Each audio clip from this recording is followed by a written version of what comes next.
All right, all right, thank you. All right, if we can go on to the next slide. The logistics, right? So our care coordination is based upon the premise of the 5 M's, which is the geriatric health professionals that we developed to focus on these 5 M's, and it's certifying us as an age-friendly care organization. The 5 M's encompass the multi-complexity, which we look at the whole person, which is typically an older adult who is living with multiple chronic conditions. They may have advanced illness or maybe frailty or vulnerability and are with complicated biopsychosocial needs in the community. We have mind, mobility, medications, and what matters most. And under the M of mind, there's mentation, dementia, delirium, and depression, where we look at screening instruments, screening tools to assess the incidence prevalence or look at their risk in this area, as well as mobility. Everyone thinks of mobility as falls, so we look at that from the perspective of fall injury prevention. But we also want to look at the amount of mobility, just how they function and having them function at their highest level and supporting them, as well as support looking at the gait and balance from a risk management perspective. In medications, we look at the risk management of polypharmacy and often looking at how we can deprescribe or look at optimal prescribing also in collaboration and encouraging communication with their primary care provider or whoever the prescriber is of certain of medications that they may have questions or concerns regarding. And then with the adverse medication effects and medication burden, also to reduce the occurrence of both of those. And most importantly is what matters most. Each individual's own meaningful health outcome goals and care preferences. What matters most to them and from the perspective of their goal setting. Next slide, please. So our age-friendly care coordination, we work in partnership with the Virginia Geriatric Education Consortium, and GWEP established the leadership buy-in and faculty buy-in. We explored existing strengths around each 5M service area, and we've identified an evidence-based tools for risk assessment, and we've built a workflow where we look at screening, education, and referral for each M that we have that I just reviewed with you. We developed a teaching module to train students on each workflow, and we defined outcomes for each M, aligning with the evidence-based criteria. And our goal here is to perform the 5M assessments when participants join MHWP, and then at least annually, and initiate individual 4M assessments in response to changes in status or and changes in health status. Next slide. So where we serve the mobile health and wellness program, primarily the origins started in the urban area. In 2012, there was a grant secured that started in Dominion Place, which is located on Grace and Harrison. And we subsequently spread to Churchill, Charles, Highland Park, and the Rosa, where we currently are, as well as to the Health Hub, which was the first freestanding like community space where our participants would come in from. We would engage with participants who lived anywhere in the community. Dominion Place, Churchill House, Highland Park, and the Rosa. They are community dwelling residences where the residents may have in low income or on disability, and they reside in the buildings. The Health Hub, our participants reside in the generalized community, and they come and they seek services and seek care with us. In 2022, we secured a second HRSA grant for expansion, and this grant was for mobile and rural health in the areas of Southwood Apartment Community in Southside, Petersburg, Tappahannock, and South Hill. The premise is that our premise remains health promotion, care coordination, and with the second grant expansion, we added the addition of having access to medical or primary care services. Well, data supporting from our primary and urban sites, we were able to have an 8.5% reduction in ER visits and 9.8% reduction in hospitalization across the program. How we serve the partnerships that we have built. So our care coordination and clinical training, we do 1 day per week at each site for the first 4 years. And this is part when we look at Southwood, Lower Tappahannock, Petersburg, and South Hill. Each year we added an expansion to the various sites, and now we're in year 4. We're up to 3 days a week with our federally qualified health center community partner of Capital Area Health Network, where they bring a van that helps to provide medical access. The van can operate 3 rooms for anyone in the community or referral basis, or walk-in basis for people to access medical care and primary care services, in addition to the health promotion and primary and care coordination, services that we provide. We have our clinical partners of Hazy Willis Health Center in Southwood Community in Tappahannock. Of course, we have VCU Tappahannock Hospital here. And in Petersburg, we have the VCU Health Primary Care. In South Hill, Virginia, we have Community Memorial Hospital. And then in our community partners, we are partnering with Virginia Department of Health, with Richmond City Health District in Richmond. In Tappahannock, it's Bay Area Agency, where they've been very instrumental in transportation and mental health services. And in the Petersburg area, we have the partnership with Gilhaven and Sycamore. Both of those are community dwelling apartment buildings where we are currently providing care coordination services. And in South Hill, we have partnered with the YMCA.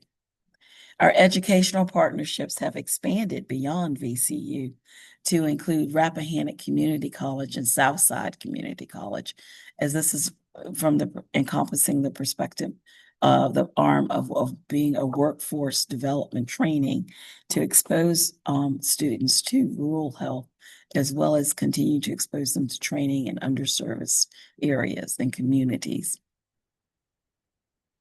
Our impact in numbers: since 2012, we have engaged with over 2,000 individuals and 15,000 plus visits. We've experienced a 30% growth since our expansion just 2 years ago, which is phenomenal. In 2024, we engaged with 560 individuals and 2,300 visits, and more than half of our participants, or 60%, were returning. Our returning participants averaged 7 visits and some up to over 50 visits. Who we serve. This slide contains some of the pictures of some of our wonderful participants who and I think I speak for a lot of members of my team, who we've simply had the wonderful pleasure of developing relationships with. 60% of our population are female, over 80% are Black American, 50% have 2 or more chronic health conditions, and 60% are over the age of 65. We would describe our population that we serve as 33% who are not possessing a high school diploma, and over 40% have monthly incomes less than $1,000. They are more likely to take greater than 11 medications, and the most prevalent chronic conditions are hypertension, diabetes, dyslipidemia, and COPD. And while I said 60% are over the age of 65, their age range anywhere from 45 to 94 years old. Next slide, please.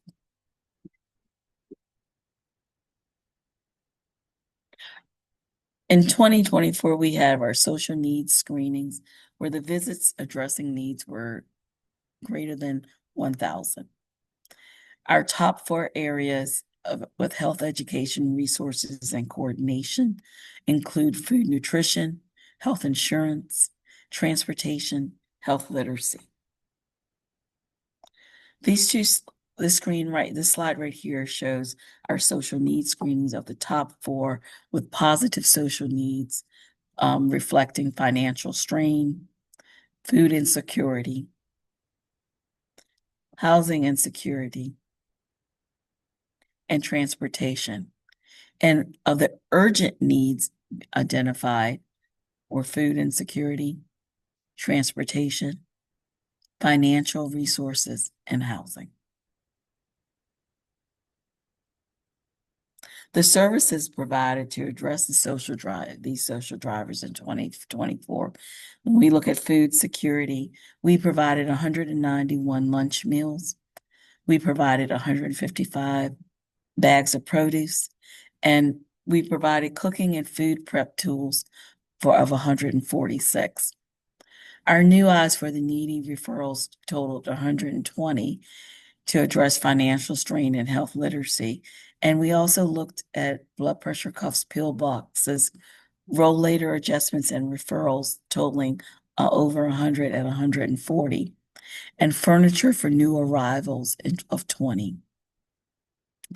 In the community buildings, we have advisory council members of 12, and our community partnerships total over 40. Social connectedness and gatherings are around 35.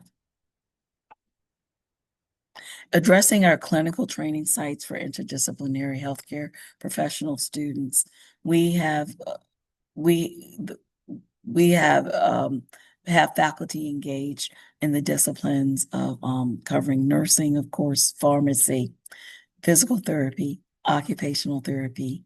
Our students also are medical students, social work students. We've added dental hygiene students, and we have translation students, as well as students, as well as looking at building out a corresponding faculty practice eventually with our School of Nursing. At some point too, we were hosting law school students from Yes, thank you. Richmond.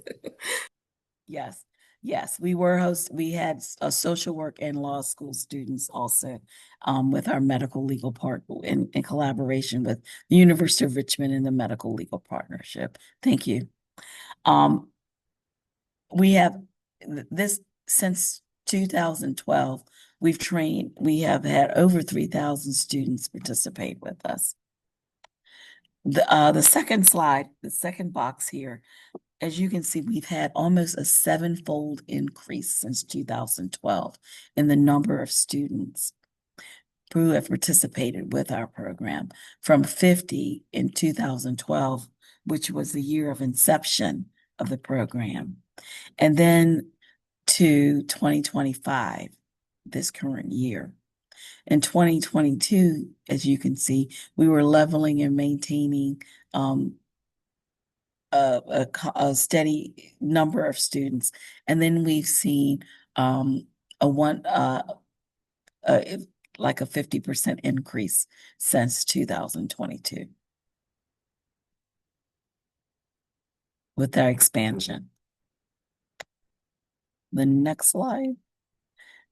So at this point, I will transition to Dr. Ana Diallo, who will take us through and talk about our community engaged research at this point.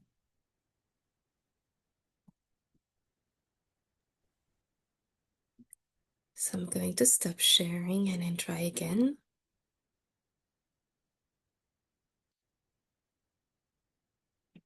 So you guys are seeing my screen, right? The Right. presenting website. Okay, great. So as Dr. Battle eloquently described, the program has three main areas: the care coordination, the clinical teaching, and then the research that is mainly community engaged research. And that research really is housed within the VCU Convergence Health and Health and Wellness core, where we have a transdisciplinary team working around the same interest, which is building a community engaged research program of research. And in that, we have right now four main programs going. We have one that is around food is health, one around mobility, so addressing all those social drivers of health that we have identified earlier. So food insecurity, one around social isolation and mobility, one around the interaction of pharmacogenomics and care and chronic disease management, and of course one around interprofessional education. So for my part, and for actually our part, Dr. Battle and I'll mainly focus on the Food is Health initiative and talk to you through the evolution of this program that was initiated by serving and screening for food insecurity. And as you could have seen on those graphs, food insecurity was among the top two needs that were positive, that individuals were positively screening for and seeking help with. So in 2016, the clinical team had identified it as an issue and wanted to have a better idea of of the prevalence of it. So through a funding local funding here in Richmond. I think it's with the Memorial Foundation, the Richmond Memorial Foundation, funded the mobile health and wellness to screen individuals for food insecurity. And those who screened positively were then provided resources that varied between urgent and more longer term. So that included federal referrals and helping with filling out forms to get SNAP benefits, referrals to food pantry through our partnership with Feed More, and then the receiving bags of fruits and vegetables weekly with our partnership with Shalom Farm. So the Healthy Meal program then evolved to us wanting to know, with all those resources that we are giving through the Healthy Meal program, what else are what all are other barriers of food access that individuals we serve within MHWP are experiencing? And the top two were distance and transportation. And based on that, we then partnered with with Shalom Farm to establish the Produce Prescription Program. That was a pilot, an internal funding that Dr. Battle initiated in 2021 and has expanded to starting with 30 participants to now we are at 90 participants and continuing to grow. So we can't do this without partnership in the community. And like I mentioned before, Shalom Farm and Feedmore were our initial partners in 2016. And that partnership has built to become stronger, where every year we will get together, plan for our next year, and try to find the funding to sustain the mobile market, where Alistair, who is the community program coordinator for Shalom Farm, will come to some of our sites and sell vegetable at the discounted price to our participants, as you can see in that first picture, to the Produce Prescription Program, where they will deliver bags of fruits and vegetables that are free because we got funding to cover for the price of that, either weekly or bi-weekly for 6 to 12 weeks, and to participants, like in the picture number 2 here under Shalom Farm. Based on the evaluation, because every year, so we have been doing it for 5 years now, and what we have started doing is getting feedback from our participants. And one of the things that they have been sharing with us is that they wanted more than just fruits and vegetables, primarily the vegetables. They wanted more diversity in the bags. And so for that, we built this new relationship with the underground kitchen. And what's the beauty of this relationship is part of the funding that funds the underground kitchen is committed to buy vegetables with Shalom Farms. So Shalom Farm is still a partner, but not a direct partner. And what happens is Shalom Farm will distribute the produces to Underground Kitchen, and Underground Kitchen will create these beautiful bags of not only fruits and vegetables, but also the spices, the recipes, and some information about the vegetables that are included in the bag, and that kind of enhance individuals' experience. So this started this summer, and we have had great feedback from our participants, and look forward to continuing building that collaboration. So then, when it comes to the numbers, so we started looking at outcomes since 2023. And first, as you can see from that first picture, what's really the cycle of an individual participating in the produce prescription program. They are screened for food insecurity and other chronic disease management, and then they have to commit to coming either weekly or bi-weekly for 6 weeks or for 12 weeks to receive produce bag, but also to receive help in managing their chronic diseases. And at the end, we give them a coupon for additional discounted prices to get produce at the market at 25th. And then we establish now it's 4 to 6 month follow-up where we call them to assess their food and their social drivers, their social needs, with doing additional screening and seeing how they're doing when it comes to dietary behavior. So the impact of the produce prescription program has been significant when it comes to intake of fruits and vegetables. Food security status has significantly increased every single year since 2021 when we started the program. And the Crisis to Thrive. So the Crisis to Thrive is a way to assess individuals' self-efficacy. So their perceived attitude of accessing healthy food has also improved over the years. Now, the struggle we have, the challenge that we have, like any type of health lifestyle intervention, is connecting the intervention to health outcome, which are more in the longer term duration. So what we have identified so far is clinical significance evidence that the produce prescription program improve decrease in blood sugar for individuals that are pre-diabetic and diabetic. So, what are the lessons learned from this Food is Health initiative that started since 2016?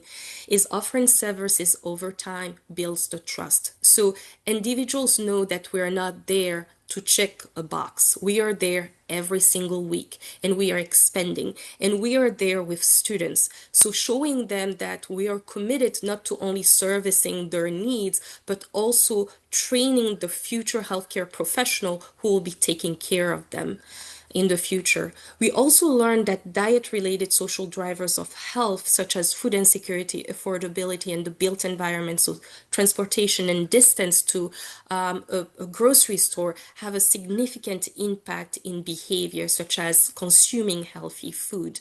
And then facilitating access and consumption with a produce prescription program initiative, for example, do decrease food insecurity and improve diet quality.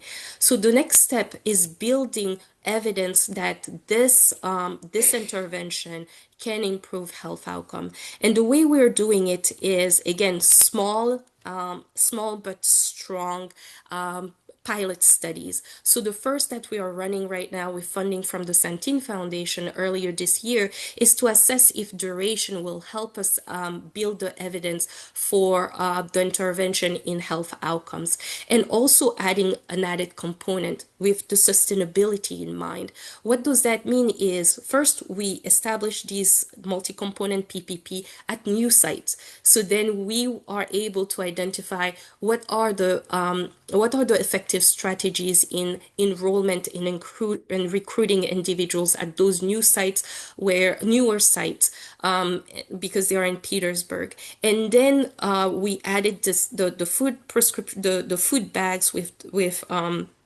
the underground kitchen, who's able to deliver those produce bag at the individual's building.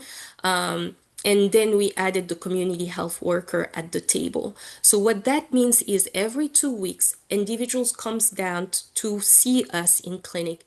They have either health professional students under the mentorship of a clinical faculty like myself, discussing their chronic disease management and strategies around goal settings. And then having this nutritious bag there to connect the dot between healthy eating and chronic disease management. And then a community health worker is seated at the table to identify those immediate social need, but also how to build the resources so that those social needs are addressed over the year and they are not needed anymore. And that's where the sustainability is being built. And then the second one, with a more rigorous methodology, is really looking at the clinical effectiveness of the PPP, the Produce Prescription Program. And for that, we receive funding from NIDDK to examine the effectiveness of incorporating the PPP in an already established, well-known diabetes prevention program.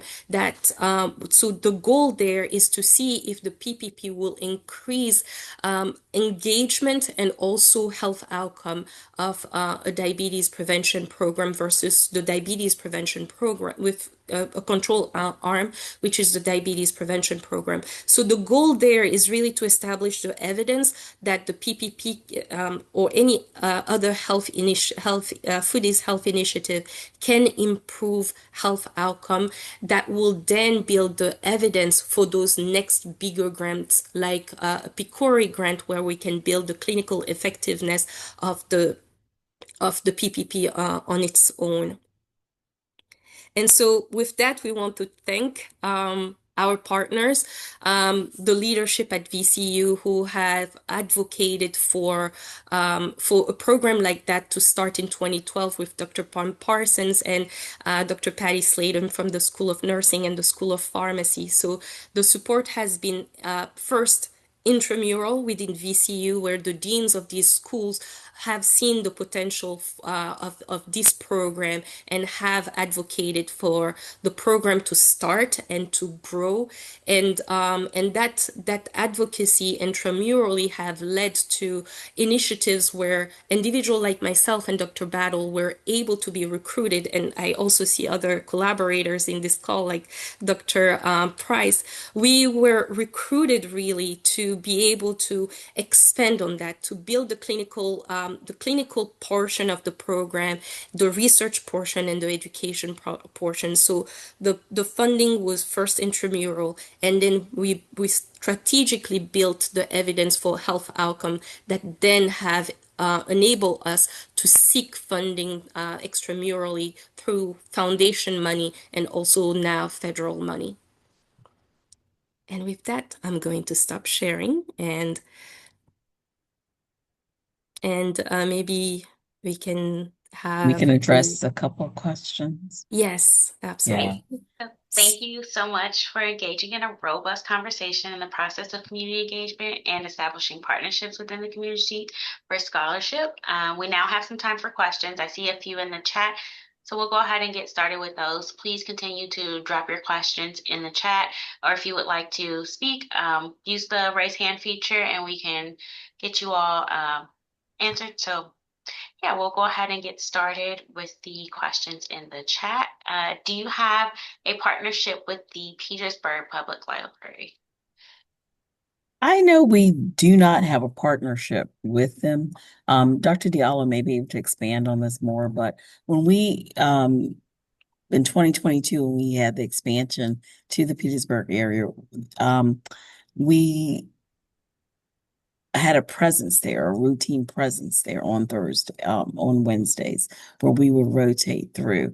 And we have what we call a collaboration with them, where everyone who is in that area, in that space in Petersburg, kind of knows what everyone else is doing, particularly in the food insecurity, nutrition security realm, what type of services they're there for.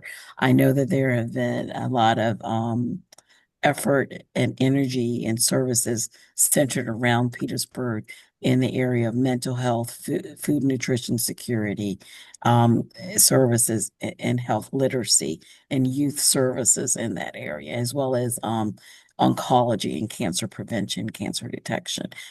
Dr. Diallo, did you want to expand on that anymore? Yes, so we don't have a direct relationship, partnership, but we do know of each other and we do provide referrals. So, looking at how our program is built is we have a clinician like Dr. Battle or myself coming with students and then serving individuals. And since Petersburg is a newer site, what we have been doing is using it's a replication process. So we first go into high rise, low income adults, older adults building and building from there. So once we have this foundation, then the goal is really to expand wherever opportunity for partnership occurs. So right now, no, but we do go to the library. We do make them aware of the services that we offer and partner that way. You. Another question is, when addressing social needs, could you share a bit more about your experience in securing funding, specifically where the funding typically comes from? So So I, yeah, go ahead, Kim. Go ahead. okay. Well, so I can speak for I think we both, Anna, Dr. Diallo, and I can address it kind of differently. I participated in CIRCA, which was a training program for faculty or clinical professionals or who wanted through GWEP out of the College of Health Professions, Department of Gerontology. And I see Emily Zimmerman on here, and as well as Dr. Elvin Price, who were both faculty affiliated with this training program. And it was when I first started in 2020, probably 2020 through 2021 was that class cycle.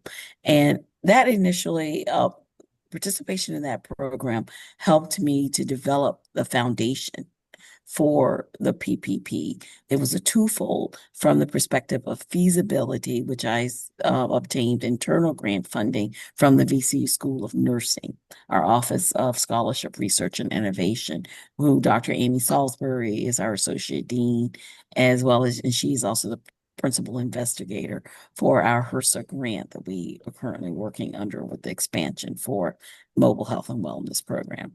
And what it enabled me to do was twofold, as I said. One, to look at the training aspect, to look at the scholarship of teaching and learning, and to really look at a program evaluation piece from our PPP program with the amount of and the confidence in developing an online learning module for the students to participate, to provide them information regarding our PPP program and how participation with an evaluation point of how participating in the program for them to self-rate their confidence, level of confidence, and to come in and participate and interact in an experiential learning experience with our participants with a PPP program. And then also it helped with the perspective of thinking about from that slide where we saw the cycle of putting it together with how would we feasibly do this, integrate this in our program, in the mobile health and wellness program, where we have students. Our program is based upon interprofessional education teams. Excuse me, and interacting with the participant and the goal setting. Anna, I'll let you take over now. Yes, and the main reason why I laugh is funding is hard. Funding is that biggest challenge, but you need the money. And so what I've learned from observing those leaders who enabled me to join VCU and be able to build my own program of research is that it doesn't happen in silos. So the first thing is being an advocate. What I've learned is being an advocate for they were these leaders like Dr. Pam Parsons and Patty Sladom were advocating for themselves and building that relationship with the deans in their institution. And by that advocacy, they were able to secure, even if it wasn't funding for the program, but they receive protected time to do this type of program, because really it's a program serving the community members before even establishing the research infrastructure to get the funding. The second thing that I've learned is how strategic they were in collaborating with researchers so that productivity is happening. You can't get funding if you don't have papers that shows evidence of the effectiveness of your program. And so, for example, with Dr. Battle and I, that's how we have learned. So we came in an environment that supported it, where under the mentorship of Dr. Price, I knew that to be effective, to be successful, I needed to produce papers and to produce the evidence of that. So what that meant is that we had a protected time where she as more of a clinician and me as more of a researcher, we could collaborate and write those papers. Think strategically about what are the evidence that we want to identify and screen for them. So identifying those evidence-based screening tools that then we were able to get the data that then led to the papers and also preliminary data for the grant. So funding is really diverse. We get foundation money and some federal money. So you heard about the HRSA grant, but the HRSA grant didn't happen in silo. The HRSA grant started with the Richmond Memorial Foundation grant, collaboration with MCV. So Franny Noble, who is in this call, knows a lot about all the effort that happened even before I joined VCU in 2018 that supported the mobile health and wellness. So it doesn't happen in silo, it happens in collaboration, mentorship, and it also happened because we had leadership at our own institution understanding that this was needed. This type of work, which is different and innovative in its own way, is needed and work and can bring a good return in investment. But we also have built this ability to communicate that. I And hope that if helps. yeah, and if I could also add on this as well, what Dr. Diallo just said regarding the mentorship, this is what I was speaking to of participating. I joined the faculty here um, in the School of Nursing in March of 2020. So Wow. yeah. So t that direction and mentorship from internally from Pam Parsons, Dr. Pam Parsons and Elvin Price with participating in the circa. It was significant because it was a way to sit there and to have this structured period of time of dedicated time to focus on an initial area of my scholarship this time. And what Dr. Diallo speaks to regarding the partnership of finding a faculty member, fellow colleague, who you all can collaborate and form a team together to support you. And, we all look at the multiple methods of funding. I had the internal grant, as I said, and now Dr. Diallo has an R1. I'm serving as a consultant, but I'm looking to submit an application, hopefully for my own funding in another area that we've identified that we need to look of research of innovation with our prescription produce program in foods medicine. And I've worked with Franny Noble also to submit and the foundation to submit a letter of intent to apply for Robert Wood Johnson Foundation. Unfortunately, I submitted the concept, but didn't receive a invitation to submit for a letter of intent, but I have something that I can look at tweaking and hopefully to submit something else. So it's just all of looking of looking at your partnership, your internal partnerships, and various sources of funding as well. Yeah, I mean, and the success doesn't happen without challenges. I mean, Dr. Exactly. Battle has tried the Robert Wood Johnson Foundation. I've tried AHA, and I mean, twice, right? Oh, three times, three Yeah, times. right. But we have Um, these, we have something yes, there. yes, and And each time the feedback, I noticed even when you look at Dr. Diallo spoke earlier about having the track record of publications, taking the time and developing the strategic plan. When we speak that we have had the PPP expansion over 5 years, we sit there and we have to sit.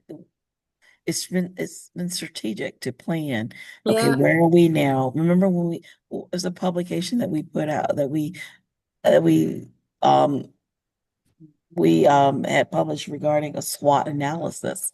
We did a that SWOT was our analysis. second. So That we, was our yeah, second one. Yeah. yeah, So it was, just thinking about everything that you're doing, how is it addressing, how is it going to add to the literature, to the science out there?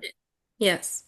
And like you can see, we when we are together, we can't stop talking because we Yeah, it's sorry. the partnership has been built from the beginning where we support each other, and that's how you can grow. And when you have those setbacks, I mean, even for my R1, it's freaking out about it and not thinking that I could make it. It's calling Kim and saying, I don't know what I'm doing here, and then having this one person, and Dr. Price the same thing. So it's really the funding and all that will happen unless you have the system of support in place to just bounce back ideas. Hey, And those doors are closing, but maybe there are another door.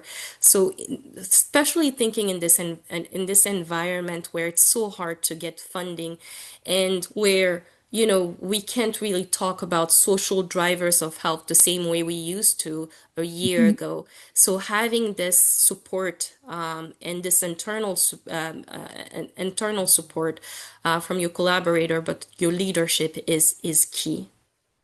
I also want to say, also look at there was a publication and work that I did when I first came, where we looked at program evaluation that focused on interprofessional, how our teams work. Our student teams were working, the effectiveness of them. And that article and that research was done in collaboration with the interprofessional team, under the guidance and tutelage of Patricia Sladen from the School of Pharmacy, Alan Dow, and Kelly Lockman. And that was with the interprofessional education collaboration, IPEC, here at the university at VCU. So yes, think outside of your school, your division, to look at forming those partnerships and collaborations as well. Can I ask a question, or make a comment and a question? First of all, Doctors Battle and Diallo, really excellent work. I think you're showcasing how researchers, clinicians can be of service as well as be prolific in their scholarship. And I appreciate that you're talking about the roller coaster journey to success, because it is a roller coaster, and how you have to have the partnerships, the mentorships, the support, the programming, and all of that. So, yeah, and I think from a community engagement perspective, how you've engaged community and how you deliver a service and meet a need. I think not too many programs can actually talk about that. So congratulations to both of you, the entire team, Dr. Price and everybody else who's on the call and not on the call. Just excellent work. It truly is an example that we hold up at VCU amongst some other examples of excellent work. My question is, or what I want you to elaborate on a bit more, if you will, is how you engage students. What is the experiential learning opportunity that you provide students in your program? Thank you. Okay. So we provide students, several of their School of Nursing students, we currently serve for community/population health as a clinical site. So every semester at our various sites, we have a cohort of students, anywhere from 8 to 10, in the undergraduate BSN program, who are assigned to the sites. Now, this is inclusive now of with our expansion to the community here in Tappahannock, South Hill.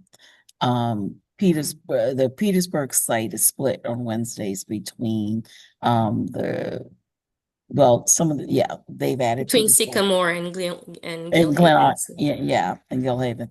And up here in Tappahannock, I'm in Tappahannock today. Hi, up here. And and Fridays, we're at Southwood, which is primarily a Spanish speaking community. And when we come, and then we have the nurse practitioner students who come on site, who are here with us for their clinical rotation. So the expansion with the workforce training grant, we were able to provide a scholarship to focus on underserved areas. We have a rural health component here too, when the South Hill, Tappahannock communities and the overall underserved community, to try to expose the student to this, from nurse practitioners, to address the deficit in primary care services in these communities, with the hope that they will look to consider these communities to come and to return to work in. So we also have the interprofessional focus, as I said, from the pharmacy, the P4s, the fourth year pharmacy school. They do a 5-week older adult/geriatric focus, where they are assigned. We have 2 students or 3 students assigned to MHWP, but they are currently in our urban sites. We've taken on translation students, which has been wonderful for us focused primarily in the Southwood community. We have social work students who come to Dominion Place, as well as in Petersburg. Am I correct? Yes, we have On a social Wednesdays. worker there. Yes, a social work faculty, and who I think she's bringing a graduate and an undergraduate student. Am I correct? Or are they A just graduate undergrad? students, A one graduate graduate student. student. Yes, And then we MSW have the student. health science students who are Right. also assigned to the program. And They come, a lot of them will come in the summer months, as well as with the fall and spring. And then the medical students. Right. They will do, we'll have either M3s or M4s, and we have collaboration with the health system here. I see a couple of health system people here, Marlo, who's here, I know, from the health system. And a shout out to anyone else who's here at the health system too, from the health system. We have a relationship with Dr. Arlene Bohannon's clinic, which is the Advanced Complex Care Clinic. And we have a nurse practitioner, Jack Weiskell, who comes over Wednesday afternoons at the Health Hub and Thursday mornings at Dominion Place. And because of this clinic that Dr. Bohannon is the medical director for, you have to have a referral process to get in, et cetera, for acceptance. And you also have to have a minimum of 5 chronic health conditions and be impacted by at least 2 social drivers of health. And many of our participants in our program in our urban sites are also utilize this clinic for primary care services. So we have another faculty member who is there with a faculty practice. And Jack's role there with us as a nurse practitioner with us, it's grown from the health hub as well as with Churchill House and Dominion Place to look at addressing those complex care coordination needs, to look at reducing ED visits and hospitalization. So it's And when it comes specific, to when it comes to the students, right? really what Dr. Battle is highlighting is sometimes the students then go on to further schooling based on their experience with us. So we have those health professional disciplines like we mentioned, nursing, pharmacy, and health sciences. But then some of those health science students go back to for the accelerated nursing program or PT OT program, and then they come back to us for the project. And so we now, with Dr. Battle presence in the faculty practice, she's seeing more as candidate DNP candidates, so nurses in the doctorate in nursing practice candidate being more interested in project implemented within MHWP. And also, we used to have a CSP, so it's like the Commonwealth Scholar Program that used to be part of VCU. And with that, we were receiving up to 3 students. And the beauty of it was seeing students in their undergraduate program supporting us in the PPP, for example, and then going to get their master's and wanting to continue to support us. And now he's in his PhD program at Virginia Tech, and we miss him dearly because it's like Me too. he has become part of the fabric of the program, and so students are part of the fabric of this program, and that's why it's innovative because again, we are training them before they become the health professional. And that experience is not only clinical. So there are other students who are interested who will be reaching out to Dr. Battle, reaching out to myself and others so that they can come and shadow us, have an idea of what we can do, what they can do as they explore different health professional experience pathways for work. And it's also, this is my last point on that question, Dr. Masovo, that they students are now more than ever seeking out community engagement experiences, clinical experiences for projects, particularly at the clinical doctorate and also at the research and the PhD level. Mm-hmm. Those experiences, and I've definitely seen an uptick of interest in it. And they're more verbal and confident. And I think that's the affiliation with the university and knowing that that is one of our pillars as a university that we value.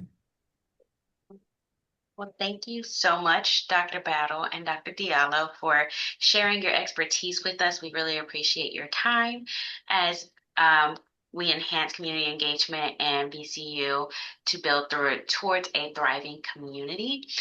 Stay up to date on all of our occurrences here in the Division of Community Engagement.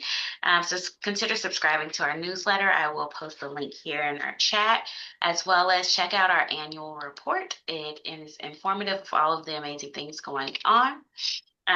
And we look forward to seeing you at future sessions. There will be a follow-up email that is inclusive of a feedback survey so we can learn about more topics that you all are interested in hearing about, as well as links to all of these things again, just in case you missed them today. So thank you again, and I hope you have a great rest of your Thursday. Thank Thank you you. so much for your time. Thank you.